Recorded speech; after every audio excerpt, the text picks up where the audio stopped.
ये लवकर ये, लवकर ये. इकडे इकडे इकडे इकडे पळ पळ पळ. कुकर कुकर कुठे आहे?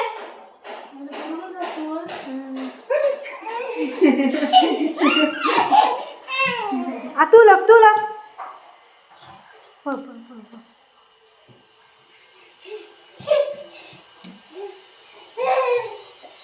कुकर कुकर जा,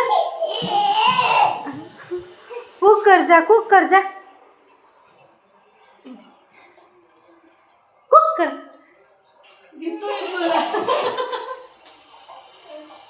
तू नको नकोस, घाबरेल ना घाबरेल. कुठे आहे? कुठे गेले? चला.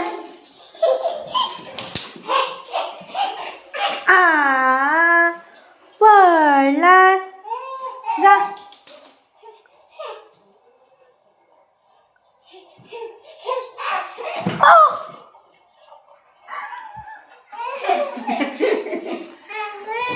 हळू हळू हळू हळू पड. कुठे आहे?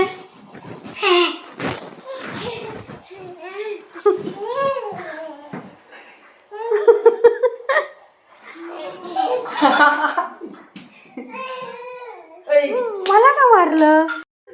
श्री स्वामी समर्थ सर्वांना. कशा सगळेजण मस्त आहात ना? मी संजीवनी स्वागत करते आपल्या चॅनलवर.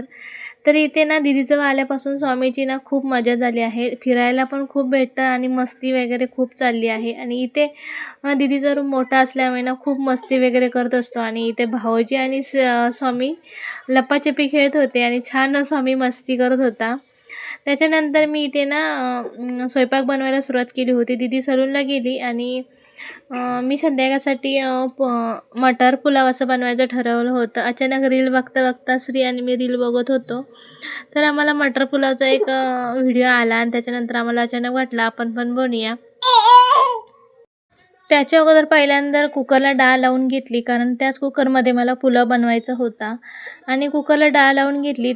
तोपर्यंत इथं पुलाव बनवण्यासाठी मला आलं लसूण आणि कोथिंबीर आणि मिरचीची एकदम जाडसर अशी पेस्ट करून घ्यायची होती. ती पहिली पेस्ट करून घेतली आणि कुकर वगैरे थंड झाला तसं पहिल्यांदा इथं डाळ फोडणीला घालून घेतली. डाळ फोडणी घालण्यासाठी इथं पहिल्यांदा तेल घालून घेतलं. छान तेल गरम झालं. त्यानंतर जो पुलाव बनवण्यासाठी जी आलं लसूण कोथिंबीरची पेस्ट करून घेतली होती ना, ती त्यामध्ये घालून घेतली. छान परतून घेतली. त्याच्यानंतर त्यामध्ये कांदा आणि टोमॅटो छान शिजवून घेतला. कांदा टोमॅटो छान शिजला तसा रोजच्या वापरातला मसाले वगैरे घालून घेतले. छान मसाल्यांना तेल वगैरे सुटलं तसं जी उकडून घेतली होती ना ती डाळी घालून घेतली आणि छान असं उकळी येण्यासाठी दुसऱ्या गॅसवर ठेवून घेतलं. नंतर ज्या डाळ उकडली होती त्याच कुकरामध्ये इथे पहिला कुकर गरम करून घेतला. त्यानंतर त्यामध्ये तेल घालून घेतलं. आता हे तेल घालायचं जे भांडं आहे ना ते मला खूप आवडलं.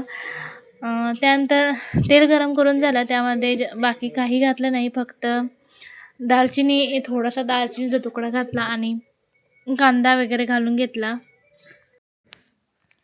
त्यानंतर त्यामध्ये आलं लसूण कोथिंबीर आणि मिरचीची जी पेस्ट करून घेतली होती ना तीही घालून घेतली आणि छान असं परतून एक मिनिटभर छान असं परतून घेतलं. त्यानंतर त्या चवीनुसार मीठही घालून घेतलं.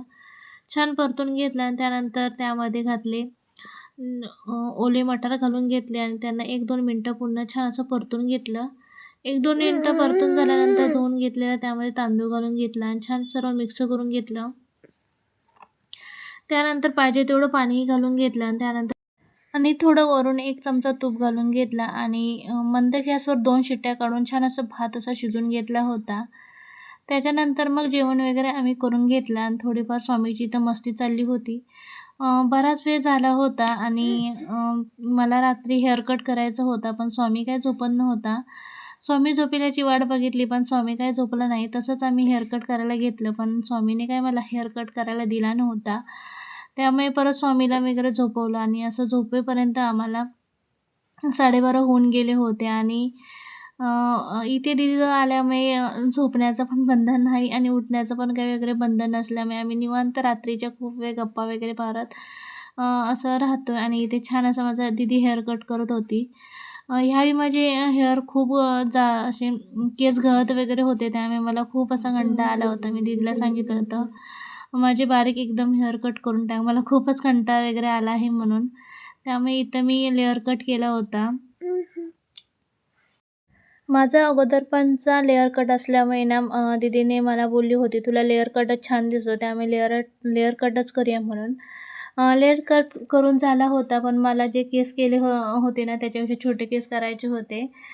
त्यामुळे दीदीने पुन्हा त्यामध्ये छोटे-छोटे कट करून, पुन्हा लेअर कट करून, केस कट करून छानसा लेअर कट करून घेतला. त्यानंतर दुसऱ्या दिवशी मी इथे स्वामीला उन्हामध्ये घेऊन बसली होती. तोपर्यंत भाऊजी पण आले आणि स्वामीची आणि त्यांची मस्ती चालली होती. आता इथे आम्ही गॅलरीमध्ये बसलो होतो. त्यामुळे दीदीने बाहेर सर्वांना चहाही आणला होता आणि छान इथं कोवळ्या उन्हामध्ये बसून चहाही पिऊन घेतला.